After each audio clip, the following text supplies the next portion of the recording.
Yes, indeed. 3 minutes after 10 a.m. Pacific time. 103 on the East Coast. It's Biden time. Look at that. That's what it has to be. I am Christian Bladt, joined by Scott Moore. Hello, sir. How are you today? Hello. It's great. Great to be here as always.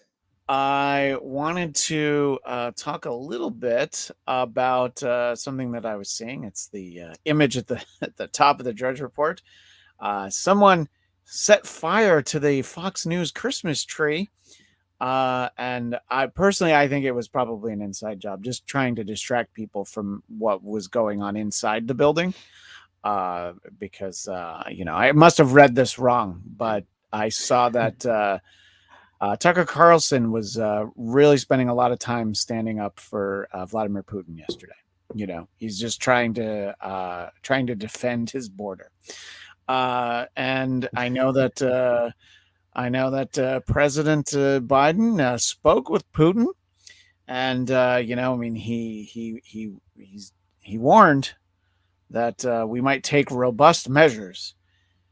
Scott, do you think that Vladimir Putin is ever intimidated by any American president? I don't. You can say what you want about Biden, you can say what you want about Trump, but he's kind of been in this position for a long time. I, I'm pretty sure he's going to do whatever he wants.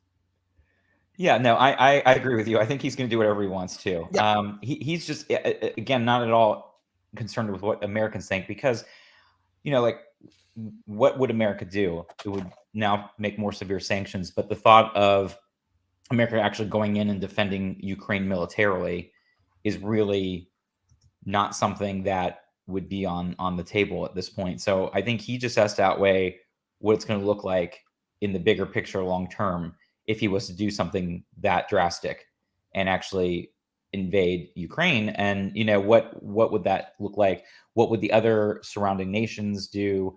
How would these sanctions or anything else that would be imposed on him, which would be the most likeliest first route, affect him and the country longer term? So that's what he's going to be thinking about. But a threat from a U.S. president, like you said, or anybody, he's really not going to care about.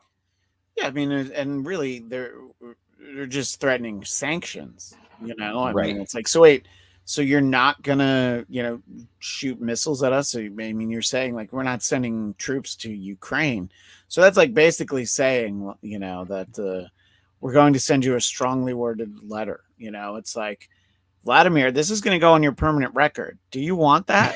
It's there's no real deterrent, is there?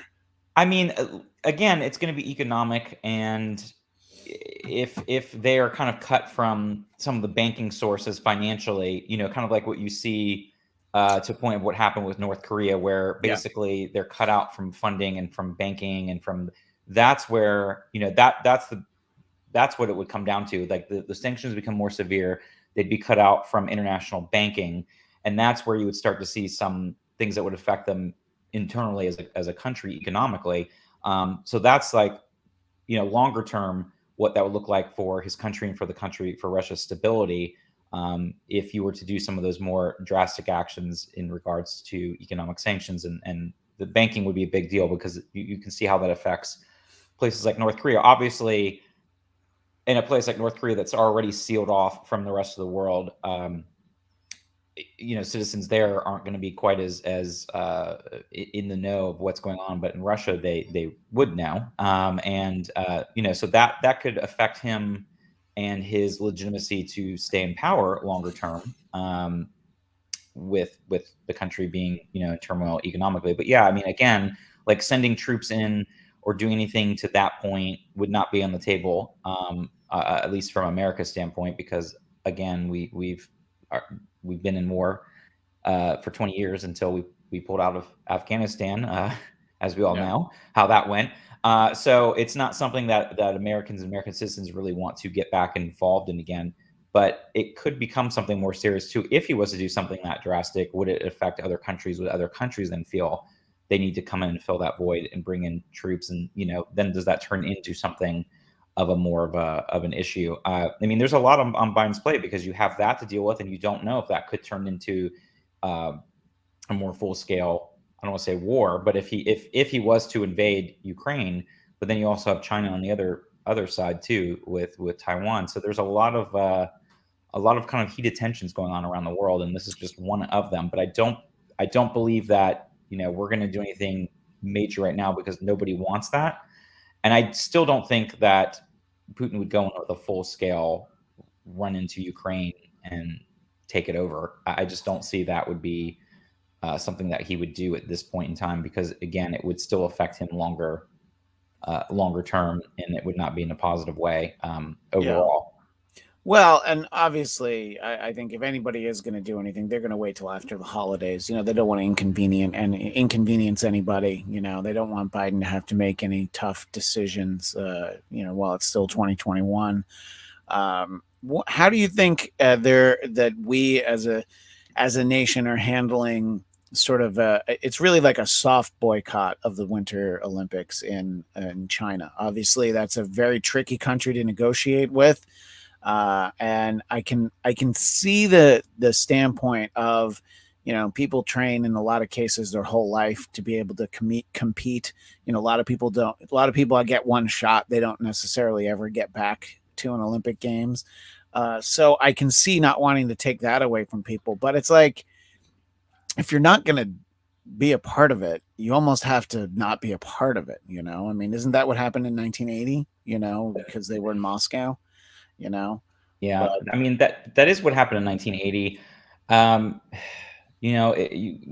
We could go back and forth on this, because I know we talked about this with the Summer Olympics, sure, yeah, with the coronavirus, and that was already pushed by a year, and just the fact that they were moving forward, and we all know at the end of the day they moved forward this year because of money, and it was all about money and all about the contracts and the billions of dollars that are spent to air these shows, and the billions of dollars spent to construct the facilities and everything else.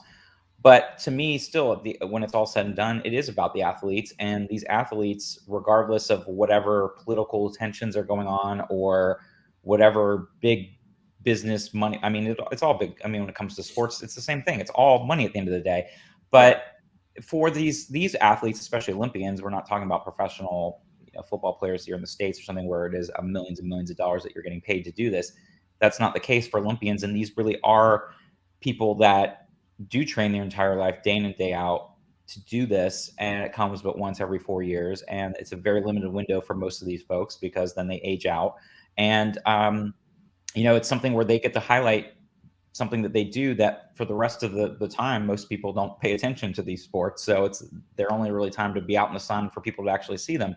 So for me, it is important that these athletes still get to go. And I mean, like you're talking about, like sanctions kind of being like a slap on the wrist or whatever. It's kind of the same thing when we're not bringing our delegation. It's like, ooh, okay, President Biden's not going, or the First Lady's not going. Like, okay, like China doesn't really give two craps about it. They were really excited at the notion that the first gentleman might take a trip there, and they're like, wait, we don't get to meet Doug? Right, exactly. So I don't think but again, it's the optics of saying we're not going, and I do agree with it being an important thing to do, but again, and it's just funny because you could see Republicans like, well, it didn't go far enough, but it's just ironic Republicans saying that when they're all about capitalism and free business and all the fact that the billions of dollars are being spent for this by U.S. companies in particular, and the rights from NBC that spends billions of dollars for this, that you would still, Republicans would be like, yes, we want the athletes in there because it's making money for people. It's sending a lot of people over there. They're going to being paid to be there. So yeah, I don't see that there's any way around that in that sense. And I do believe that the people that have been training for this for all these years should have that opportunity to be able to compete. So it's that fine line again of like, okay, we're not like officially going to recognize it by sending our top folks, but we still want our American athletes to compete with everybody else. And, it's kind of a weak thing, but at the same time, we're not the Olympic Committee. We don't choose the locations where they're at. And you can agree or disagree. And I do agree that they should hopefully branch out to other places. But, again, infrastructure is an issue when you do that. But they should be in other places. But, that was not a decision that came from America. So, they do move these around to different locations, obviously, as we know. Like Summer Olympics will be here in LA. And before we know it, in a little over 6.5 years. But I mean, the whole thing is that it is a big business, but these players should have the opportunity. So I think it's straddling that line the best we can at this point without doing a full boycott, which President Carter did in 1980. And I could just imagine the Republicans would be doing the same thing if we did that, then being like, oh, look, Joe Biden really is Jimmy Carter. They've already tried to compare him to being Jimmy Carter this year. So that would just be one more thing for them to compare him to if he did a full boycott. But I wouldn't agree with that. It wouldn't be fair to the players. No, I definitely feel, especially, it's like if a couple years ago, or like when they announced it was going to be in China, that was when you did a boycott. I mean, you're getting really close to it. But in terms of location, you're absolutely right. I mean, the Summer Olympics were in China in 2008. It wasn't that long ago. It's like give somebody a turn. I know they're going to be in Los Angeles again, the Summer Olympics, but imagine if the Winter Olympics were here. The Summer Olympics, it'll have been like almost 40 years. I think it will have been 40 years by the time they actually come here. So yeah, and then of course when you give it to places that probably shouldn't get it, you heard about them like rushing to finish hotels in Sochi and even Rio. There, was a lot of infrastructure problems. So I guess maybe there are really only a few places that make sense to do it. But the political ramifications obviously are a consideration. We're not. We're not the only country that's like, well, we're going to compete, but we're not going to send some diplomats there, which is. I don't know, but China, I guess, sees these things as and it is a country that you don't want to unnecessarily annoy. There's times where you have to take a stand against their policy, but I don't know that we'll have real repercussions from this. The fact that I think a full blown boycott, maybe they would have felt they needed to do something, but it's just like it's a bunch of political appointees in suits who aren't going to be there. It's not. I don't know. To me, it doesn't seem like that big a deal. No, and that's what's saying to them. It's not going to be a big deal either. It's just about the optics. So yeah. Yeah. So I was reading. We talked a little bit last week about the Omicron variant, and I feel like we're doing reasonably well, sort of managing expectations and fears here. But I was reading, and I know it's not the most reliable source, but I was reading a report from the Sun in the UK, and they're like pretty close to like everybody's got to work from home. I mean, according to this report, that everybody's going to have to work from home, and they're going to have the vaccine passports. And I was also reading, I think it was Singapore, is that if you don't get vaccinated, you're going to have to pay for your own treatment. And I find that to be like, yeah, why doesn't everybody do that? It's like if you don't get vaccinated and you're hospitalized for it, it's like if you get in a car accident without car insurance, somebody's got to pay for it. It's what do you think about, we're not even talking about the way we're managing it here, which seems reasonably well. Do you think that there are some of these countries that might be, just sort of, it's only been a couple weeks that we've known about this variant. Do you think that some of them are maybe a little bit more safe than sorry, or are they just sort of, reflexively going back like, all right, well, everybody's got to stay inside. That's our solution.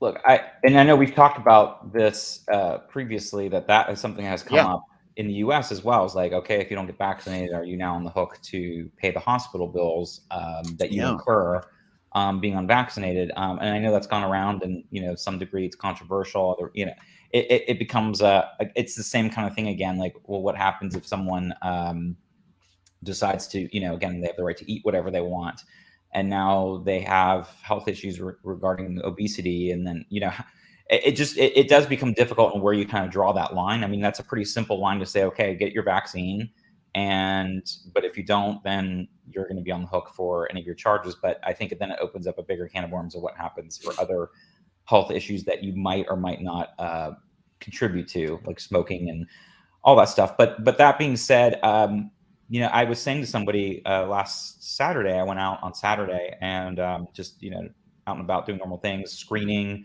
at the Chinese Theater, the Grove, and it was unbelievable just how packed it was. And I Oh joked yeah. with someone, I'm like, wow, the whole world, like, I guess COVID's over now in California too, because I've noticed in Florida it's been like it never existed to begin with when I go to Oh yeah. Florida. But this was like the first time where I was out and about and traffic was just horrendous everywhere when I was driving around last Saturday. And I thought, yeah, for all intents and purposes, it's basically over here in the sense like people have just are now going back out again, trying to live as much normal lives as they can. They're masking when they're somewhat outside, although I noticed a lot of people even at the Grove that didn't have masks on outside. But I just thought, wow, this is the first time where I've really felt like things are somewhat normal, just because of how packed everything was, just completely packed out, and just normal things like going to a screening that was filled with people inside and having Yeah. a full cast there. So it just kind of does feel like we've gotten to that point. And I think there's such a fatigue now that unless it's something so drastic, people are just kind of now at this point ready to move on and live with it, which we've talked about too. It's like at some point we just do need to move forward. And because we have these vaccines, we should not be at a place again where we should lock down. And politically, we know that's not going to work well for Democrats either if they were to impose any kind of lockdowns. And you continue to hear President Biden saying he will not be doing lockdowns again. And we know we won't be doing that in California. So thankfully, that is in the rearview mirror for this pandemic, at least. Let's hope there's not any other ones coming up on any time remotely soon. But I don't think we'll No, see the this next full the next scale. pandemic we'll all have to wear spacesuits, like I with know, the right? astronaut helmet, and go into the decompression chambers Yeah, before we actually go inside and outside. But exactly. that's at least 2 years away. I know, So right? I was going to say we at least have another year of a break before the yeah, next one. But I think I think we're thankfully moving past that. I think our biggest challenge, especially as a country, is that there is such a patchwork of different locations having different, rules and where you have to mask and where you don't, and even down to local cities and counties. yeah, And so that's the part where I don't think we're handling it as well because it's very confusing. And even now, some of these travel rules have shifted because I was going to try to go. My dad was retiring from flying, and I wanted to try to go over to do his last trip in London. But it was like those new travel rules were so complicated, and it was kind of hard to know what was in effect and what wasn't. And originally it's like if you were a vaccinated U.S. citizen, you returned to the U.S., you didn't have to get tested. But then all of a sudden they were saying you still had to get tested, and then there was you have to quarantine for 2 days. But I'm like, well, if I'm only there for a couple of days, do I quarantine? Like, there's just yeah, so many confusing rules, and they're ever changing. And I think that's where we're especially Americans are just getting that fatigue. It's like, okay, can we just get some consistent things here, and can we kind of somewhat move on and be able to be like, okay, we've got the vaccine, and the people that are vaccinated are going to get vaccinated and get boosted, and the ones that aren't at this point, I don't know what else you could do to convince those folks. But to me, it just feels like we need some consistent rules, and we need to at least keep them lighter on the lighter side, since now we're ready to kind of get back out there, and now we can kind of make those decisions if we're going to be vaccinated or not. And then like you said, it goes back to, are people willing to take that risk? And we talked about this. There's a risk anytime you step outside your door with yeah, anything else in life. So that's where we just have to figure that out. And that's going to be the challenge that we have, especially in this country as we head into the new year, and how we want to continue to work in this world as an endemic rather than a pandemic, and treat it more as hopefully more like a flu type thing, where we go about our lives, we get the flu shot if we want it, or we don't, and we have the repercussions of potentially getting it or not. And I know, look, you can still get it being vaccinated as well, but it'll be a lower, threshold of severity. But we just need to really get that going, and then kind of have a consistent level, because it just is so confusing when you want to travel outside the U.S. It's very frustrating for most folks, I believe. yeah. No, I know. I believe that I'm actually going to go to New York for like a week and a half next early next year, actually next month. And then the idea of like flying, it's I know you've done it so many times. It's it's like a threshold to cross, but at the same time it's like, yeah, but at some point I'm going to get on a plane again, and I don't know what I would be waiting for. It's a family trip I sort of have to take, just by myself. But I talked about how I got my booster, and then you see the headlines that Israel's already on their fourth shot, and I'm like, well, yeah, I'm not surprised. I think that they can manage their population. They always seem to be a little ahead of us. They were doing boosters before us. They had like 90 some odd percent vaccination rates. So I'm under no delusions that that third shot that I got was the last one that I'm going to get. I expect there to be another one, and I don't think it'll be, it's not, I didn't get a third booster because I heard about Delta. It was just like, yeah, you should probably get it after a few months. So I'm like, great. In probably like 5 more months, I'll get another one. And I don't know. I'm not that worried about it. My, my son got his first shot on Sunday, and it's like literally no reaction from it at all, and I kept checking, and it's like, does your arm hurt? And he's like, no. Well, when they put the needle in, that was, he saw the needle, and that was the problem. But the actual shot and the reactions, and a lot of kids his age have had to get 6. So it's I just figure it's definitely a way of life for a while, but it's the price that we're paying, is that we're going to get some more shots. But and President Biden even said, we talked about it last week, just the idea of sending people at home tests. I don't know. I mean, I've actually found it's very easy to get tests now. I was talking to my wife about how, like, last year before the holidays, we would drive to the parking lot at Dodger Stadium, and you'd wait like an hour and a half to like 2 hours just to get a test, you know. And now it's like I know where to go in Burbank, a clinic that, like, you walk up to. You don't even go inside. You go up to the window, and you can have the results that night. So the testing definitely has come. It's and I mentioned this last week that I heard about concert venues that are going to offer testing on site. Which just seems like smart business sense. I assume stores and maybe even restaurants will have that. You have your reservation for 8 o'clock. Great, come at 7:30 for your test, and then you'll be able to actually eat in the restaurant. So I don't know. I think that I guess the headlines like that are supposed to attract people who are vaccine hesitant or vaccine opposed, but I'm just like, yeah, okay, that's fine that they're getting a fourth shot. I expect to get one, and I assume at some point you'll get a fourth shot, Scott. I mean, at some point. Yeah. I mean, my hope is that in the longer term, that it can settle down and it can be more like a flu shot where you take it annually or maybe twice a year, kind of thing. But hopefully something more in the lines of, once we kind of feel that we can get consistency. Not that I would be opposed to taking it more. It just feels like it would be nice to just go in and be like, okay, every early fall, I'm going to pop in and get both, because I know that they said it's okay to get both at the same time. Yeah. And, just knock it out and be done for the year, kind of thing. That would be my hope in the longer term. Yeah, that's fair.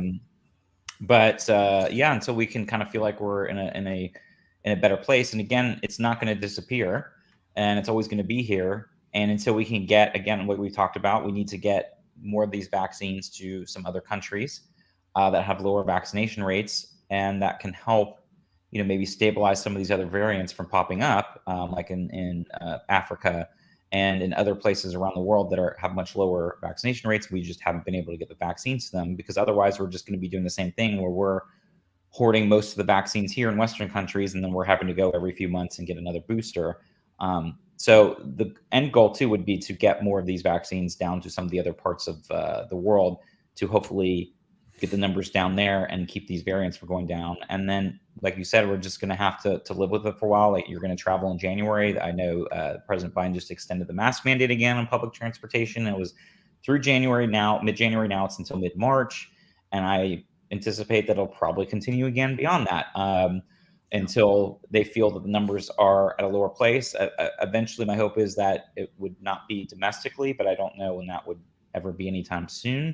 And I assume that it'll be internationally for a very long period of time, just because, again, you're dealing with certain places that have lower thresholds on the vaccination rates. But yeah, I mean, it's, again, as people I know are impatient, and we're going 2 years before we know it. But we're all trying to kind of jump and do this learning curve together, and considering the speed of which all this has moved and vaccinations have moved and everything, it is still really impressive. As fatigued as we all are with everything, it's still impressive. But I think the frustration with a lot of folks is that the rules are ever changing, and there is part of just learning and figuring out what's happening, and it's a challenge for everybody. And I do believe, politics aside, that most of the politicians that are in these positions of power, whether Democrat or Republican, are trying to do what they think is best for their constituents in the sense of what their political beliefs are. Of course, to Governor Ron DeSantis versus a Governor Gavin Newsom, but are trying to do the best they can. And again, it's so difficult to straw that line of the economic side of it versus the health side of it, and it's a huge challenge. And as we talked about going back to last year when you were going to shut the entire economy down, it's not easy to just turn it back on again. And we've seen that. Yeah. And that's why we're still in this position of supply chain woes and inflation and other things. It's like, it just doesn't just flip the switch, go back on, and everything's back to where it was before. It's a very huge logistical challenge and so many different moving parts. And so there's just a lot of stuff that'll be interesting to see how we all move forward, not just here, but around the world in 2022. With where we're at with this and what other variants may pop up and how we can all kind of get back to more semblance of normalcy next year. So it'll be interesting to see like how that looks this time next year. Yeah, no, it definitely will be very interesting to see. I mean, I figure we're probably be 3 variants along by this time next year, and at least one more shot, if not 2. But we'll see. I can only imagine how many tests I'll have taken. And we're not quite at the point. I went with my wife earlier this week. We went. There's a Banksy exhibit in Culver City, and it was one of the first times where it was like you're not coming in unless you show your Vax card. I don't know actually if you were able to show negative tests. I didn't need to research that, and I'm still expecting the Vax card combined with negative tests. We haven't gotten there yet. I just figure that that's a level. I think if there's a fear that there is a spread, I feel like that'll just be sort of the next thing. But I would like to be wrong about that, just sort of keep it simple, Yeah. And I will say one other point, though, and you were talking about testing. I still think we are behind the curve on having accessible testing everywhere as well as we should. I still believe the federal government has too much red tape, and it is easier, I will say, because you can go to most pharmacies, and I've had to do it for some of my shows when I was traveling to North Carolina, but I still feel like the access to tests, the amount of tests, and what we really need to be doing is still somewhat lacking. And that's something that I hope that that logistically we can ramp up for next year too. That the tests are a lot more widespread. It's a lot easier, and that we're not having to go, because I noticed some places it's like you might go and you only have one brand of testing, or you only have 1 or 2 tests left on the shelf. So I'm really hopeful that the federal government can kind of help cut some of that red tape, make sure that we have accurate tests, but that we get way more testing out there and way more tests out to the hands of everybody, because that's also going to make a difference too. That is, like you said, just second nature, that you can go and get a test, you do rapid test, and like you said, even if it comes down to it, it's like, okay, just do a rapid test right now. And maybe that's the balance of vaccination. Folks that are nervous about getting vaccinated, is your alternative. You can come join us if you test negative. It's all just a big challenge, and again, it's not clean, but that would be my hope too, is that we can really ramp up on getting the tests out there and plentiful to everybody that needs it. Yeah, I mean, I think that the hope in terms of victory, in terms of popularity contests, which politics on some level is, this seems like an issue that can be managed and can lead to some possible good coverage for the White House, which. I find it hard to believe there was this article that was making the rounds earlier in the week that Trump got more favorable coverage than Biden. I would really need to see like a break. I need a chart that shows me that, because I don't know. It's did he get more favorable coverage from Fox News and Newsmax? Sure. I'm sure, but in general, I find that hard to believe. But to the extent that they've appointed 3 people within the administration to really kind of try and drum up good publicity and do like outreach, And it seems like all the stuff that government spends money on, it's probably a worthwhile expenditure of government time. It's like we talk about probably every week, we talk about Democrats' messaging problems. And yes, there are many problems that you can criticize, every president in our lifetime on any week of their administration. There's plenty of things that you can say they're doing wrong. But that's Mm-hmm. why you want to shine the spotlight on the things that are going well. So in reading about that, it seemed to touch on something that we always talk about is the messaging. It's like, well, what's going right? Like really hammer home this idea. We've mentioned it twice in the last few minutes. President Biden says there's not going to be more lockdowns. That's not the way that we're going to do this going forward. And I think it's important to highlight those things.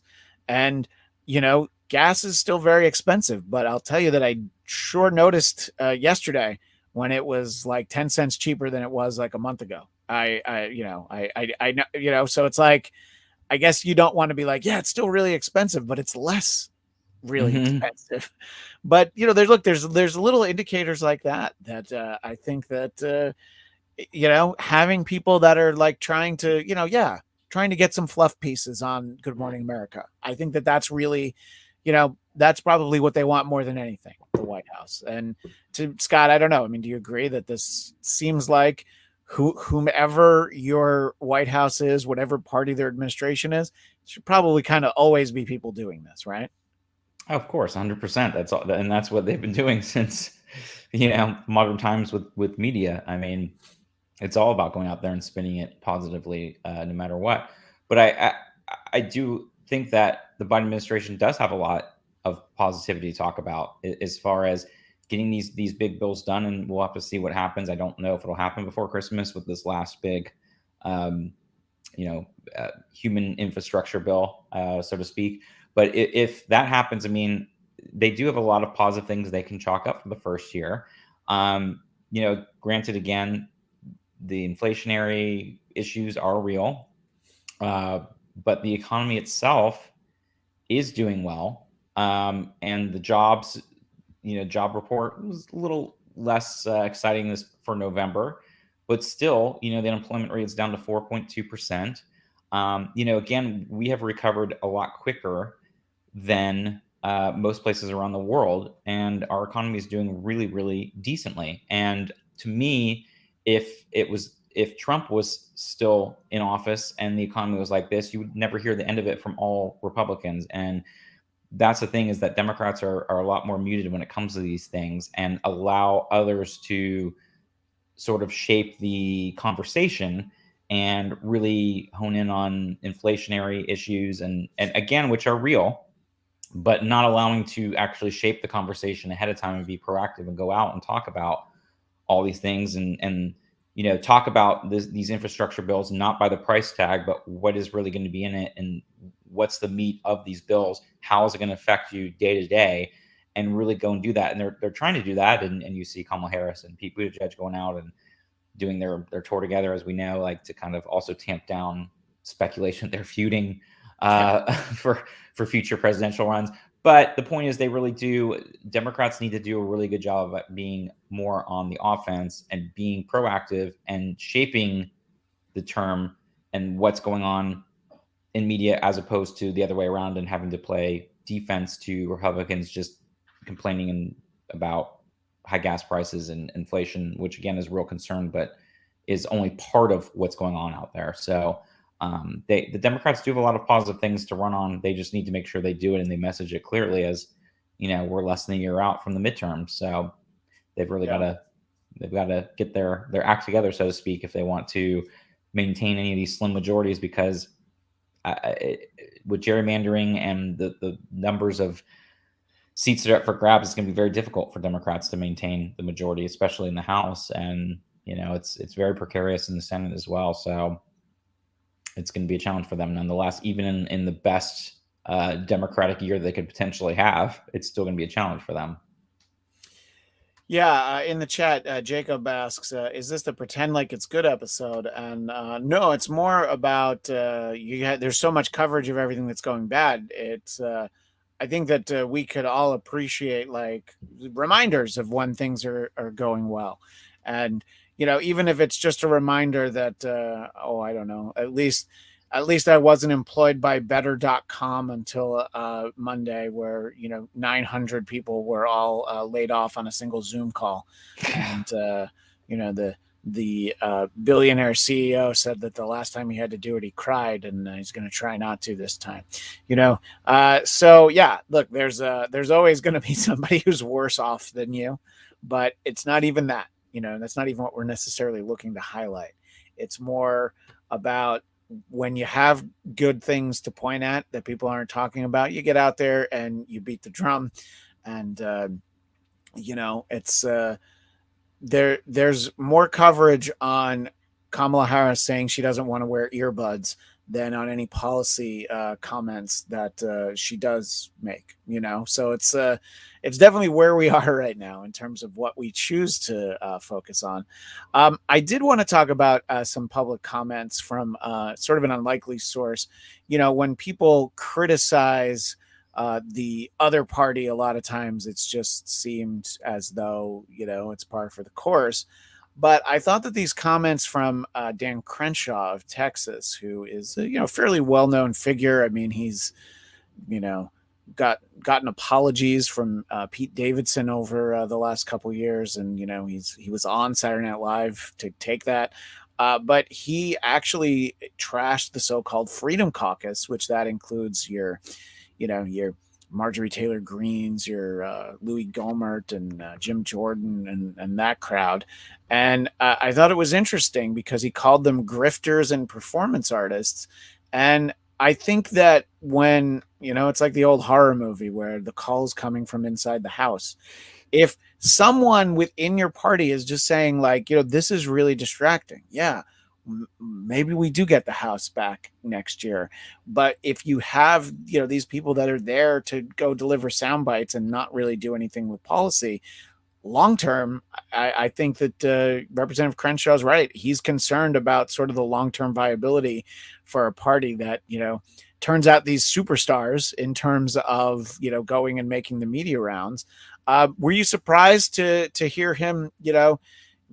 President Reagan always said, "Don't shoot within the tent," but this isn't really shooting, but it's definitely some very pointed criticisms. This is sort of like the reprimand of the Chinese government we talked about at the beginning of the show, but it's this idea of like we've got these hucksters within our own party that I think there's got to be legitimate concern for him to say this in a public interview, Scott, that that having these people represent your party is not going to be good in the long term.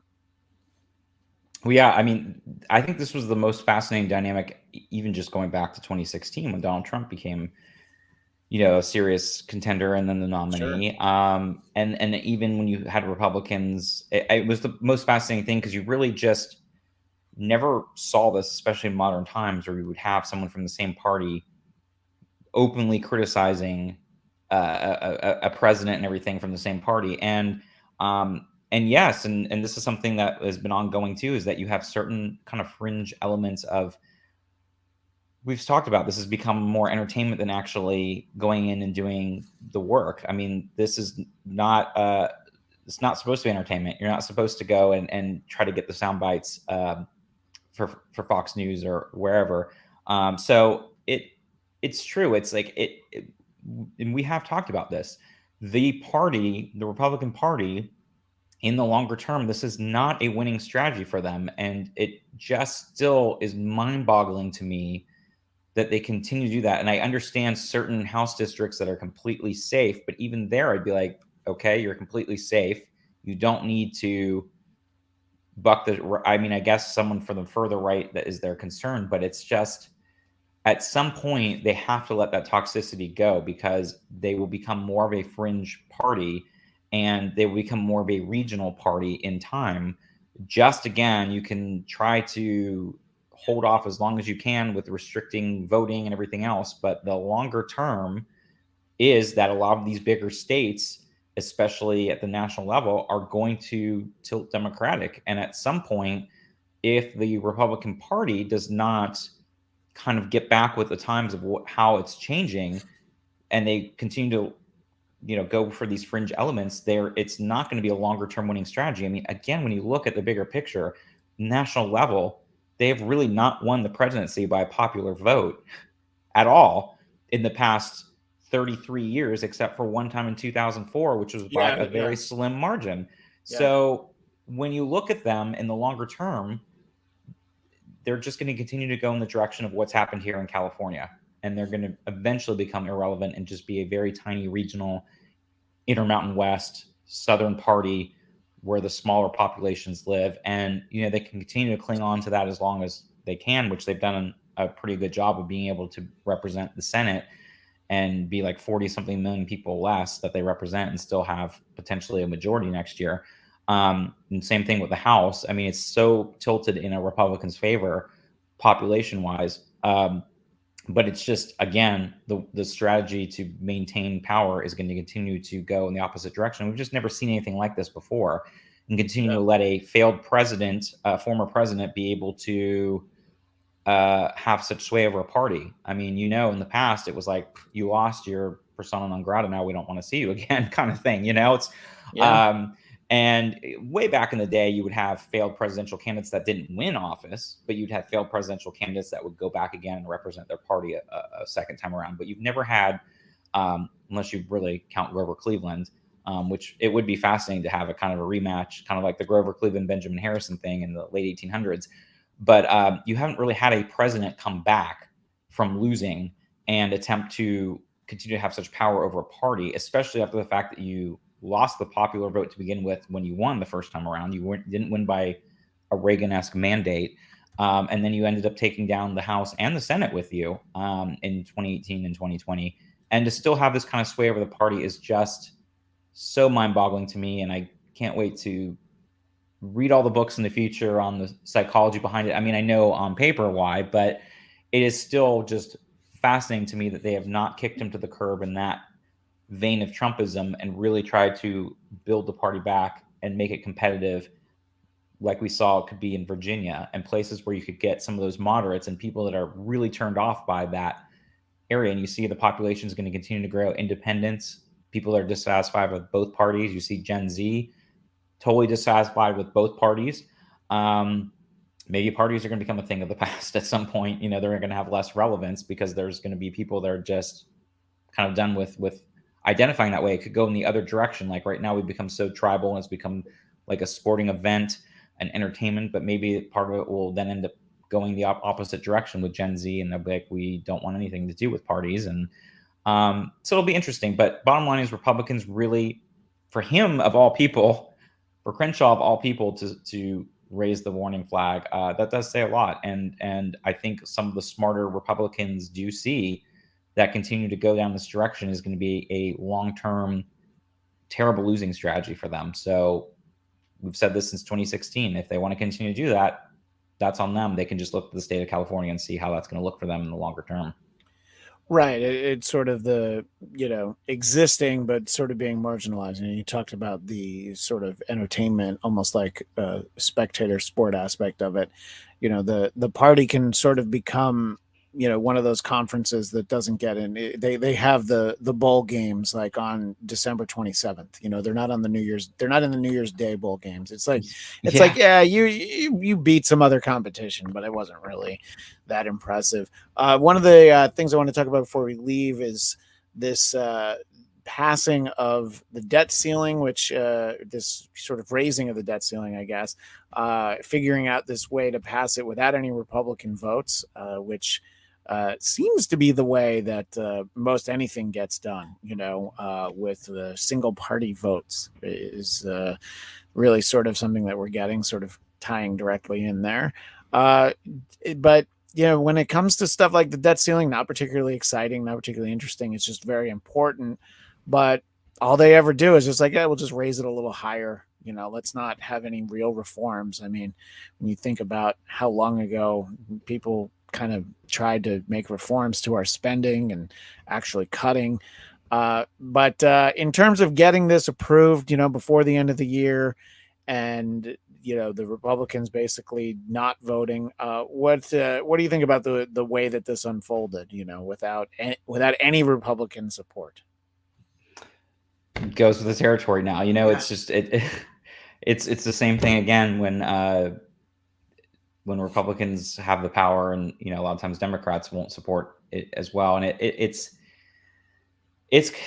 kind of sad, to be honest with you, because there was a whole thing of just bipartisanship and negotiating and really working and having kind of friends on both sides of the aisle. And to me, it's kind of it's really sad, because there is something that kind of elevates politics and the government, because in most things in life you do have to negotiate and you have to work with people that are different than you, and at the end of the day you're wanting the best, and not, again, just there for entertainment and for a soundbite and to own the libs or whatever. You know what I'm saying? It's Yeah. like, to be able to work through your differences is an important thing, and I think we've lost that, not just in politics, but we've lost that in just our day-to-day life. Like, just that's where we've gotten to this point in politics, because people can now only talk to and interact with people that are like-minded to them, and they don't really have to interact with anyone else, and they can work from home and have everything delivered and left at their door without even having to interact with somebody. And they can only go on websites and watch media and everything else that kind of reinforces an echo chamber to what they already believe. And that's just a kind of a dangerous and sad place to be, because part of the beauty of being out in the world is that there are so many different people and different things and different experiences, and being able to find those common areas that you can agree on was some of the more interesting sides of, especially in politics. And Bob Dole had just passed away earlier this week. Yeah, I was going And to mention that. Yeah. you see that in the past, he was able to go work across the aisle, and in his years in the Senate, and really be able to get things done. And he claimed, had friends on the other side of the aisle. And it's things like that that are just really important for the strength of our democracy, to be able to be like, okay, we have our differences, but at the end of the day, we're still friends, and we want to work for the common good. And where we can agree on things, we want to do it together. And then go and have a drink afterwards. It's those type of things, and I'm still hopeful that through all the craziness and the media circus of today's world, I'm still hopeful that there's a lot of still some of those crossover friendships, hopefully, and in Congress, and that we can get back to more of that, because that's just important for the strength of democracy. But and I'm hopeful that there's still a lot of those people out there that are still, because I have a lot of friends from other sides of the aisle that I'm very close with, and I think it's just important to get out in the world and really be able to talk about your differences, and be able to do it rationally without it just becoming a crazy thing. So Yeah, no, and you mentioned the passing of Bob Dole. It does sort of seem like sort of an earlier era where you have those politicians that obviously he had a lifetime of service as a veteran and also in politics, but I feel like there's not nearly as much mutual respect as there was even 25 years ago. Oh, yeah. And it's just remembering him, sort of as a figure running for president, but he'd been around for so long, long before he ran against Bill Clinton. And Oh, yeah, that was his third time to run for yeah, president, was against Bill Clinton. And he was the VP candidate with Gerald Ford back in '76. right. And he was involved in, I mean, just the upper level of politics at the federal level for so many years. And obviously, I mean, he was 98 years old. He had been around for so long. World War II, he got injured. Yeah. So he's definitely was there in the mid 20th century when everything was going on in federal level of government. So, but again, he was one that was able to work across the aisle. And that's something that we're not seeing in the same way anymore. And it really is, it's to the detriment of democracy, but to our government in general, on just getting things done. Because then you just go back and forth, and we've talked about this, and it goes even to the Iran nuclear deal, goes to the Paris Agreement, goes to other things where now a lot of places around the world aren't so sure they want to make deals with the country anymore because they're afraid, okay, well, in 4 years, it's going to switch back to a different person who's now going to rescind it. And then 4 years later or 8 years later, it's going to go back the other way. And it makes it very difficult for other countries and other places to want to engage with us if they see that we're just going to go back and forth and we're not going to be a united front on certain key issues that we always were in the past. And so, again, those are things that hopefully the temperature will cool. I just don't see that anytime soon because it all comes down to money again, like the Olympics, like we talked about at the top of the show. Yeah. And a lot of these media companies and getting these signs, it's a huge business, and it's a huge business to keep people angry. It's a huge business to keep people scared. It's a whole thing. And so to be able to do that and keep people scared and angry and keeps people motivated and watching, and therefore they can charge higher advertising, again, it all comes down to money, and it's just kind of a crazy thing. But hopefully, cooler heads will prevail in the longer term, and that we can kind of get back to, yes, we can agree on certain key issues and we can disagree on things, but at the end of the day, we're all part of the same country, and we want to have what's best for everybody. We can find some common ground instead of completely not helping the other party out. I think it's to our own detriment. It's not a positive thing in the long run for us as a stability. Yeah, it's gotten to the point where if you know that there is bipartisan support and agreement on an issue, it's a bad thing because it means that there's some tragedy that they have to put party politics aside, and nobody wants to be on the wrong side of.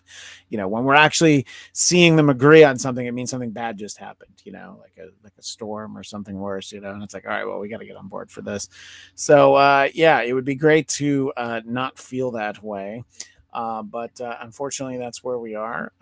And just a sort of a footnote from last week, not really commenting on much of this publicly, it will be Chris Cuomo, who was fired by CNN, either resigned or was fired from his radio show on Sirius, depending on who you believe, and also had a book canceled. And that book was coming out next month. So there's a warehouse full of Chris Cuomo books somewhere. They're probably right next to the OJ If I Did It books. And it's a reminder of, I guess, that sure, people want to help out their family, but that there's a price to be paid, and it is so crazy to think a year and a half ago about the Cuomo family. And, right, how fast they have fallen. people wrote songs about Andrew Cuomo, about being in prime time with COVID updates, and he was this comforting figure. And it was like he and Fauci were two of the most popular people in the country. So it's and then obviously the cutesy Mom Always Liked Me Better segments that Chris and Andrew Cuomo would do that were a little cringeworthy, I suppose, but it's interesting to see, and we'll take a look back at that and really everything when we do our big year-end spectacular. You always put spectacular on the end, even if it's just the same show, but you put right. spectacular. It's just like New Year's Eve. You're like New Year's Eve dinner, and then you just charge an extra couple $100. Yeah, exactly. It's the same dinner, but you have to spend $250 to just walk into the room, and then dinner costs twice as much. Well, that's what we're going to do. We're going to charge twice as much, and we're going to do the show a day earlier. So next Tuesday will be our last show of 2021. Our friend Tamara will be back with us. She's finally going to be done moving. And I think that we will be doing that show at 11 a.m. Pacific time, 2 p.m. Eastern. So I'm telling you in advance, Storage Yard resident, I appreciate you always trying to keep track of when the show is on. I know, right? And I know how confusing it can be. We're just like all the vaccine and mandate rules and mask rules over here. You just exactly. We're very representative of the country as a whole, but we will be back then. And I think 2021 definitely moderately better than 2020, but definitely ready to turn the page on 2021 as well. And you should please all join us for that. And until then, Scott, where can people keep in touch with you? You can find me on Twitter at sman80. That's sman80. And there hasn't been time for much interaction with Mitch McConnell, but maybe as a New Year's No. resolution, you can try and Yes. Yes. try and As poke. things heat up again. Yeah, exactly. And as always, you can find me at Christian DMZ, Twitter and Instagram. Please subscribe to the Blackcast YouTube channel. In mere minutes, literally 2 minutes, right here on the Blackcast YouTube channel, a much more lighthearted conversation. We'll be doing Marvel movie news, looking at episode 4 of Hawkeye, which premiered at midnight Pacific time. So hopefully you've had time to watch that and you can join us. But either way, make sure you join us, as I said, next Tuesday at 11 a.m. Pacific, 2 p.m. Eastern for our spectacular, I'll put spectacular at the beginning. It's our spectacular year-end extravaganza. So you've put these 2 big words on there. Nobody will be disappointed by that. We couldn't possibly set the bar too high. So we hope we see everybody next week. But thanks so much for joining us until then, and we'll see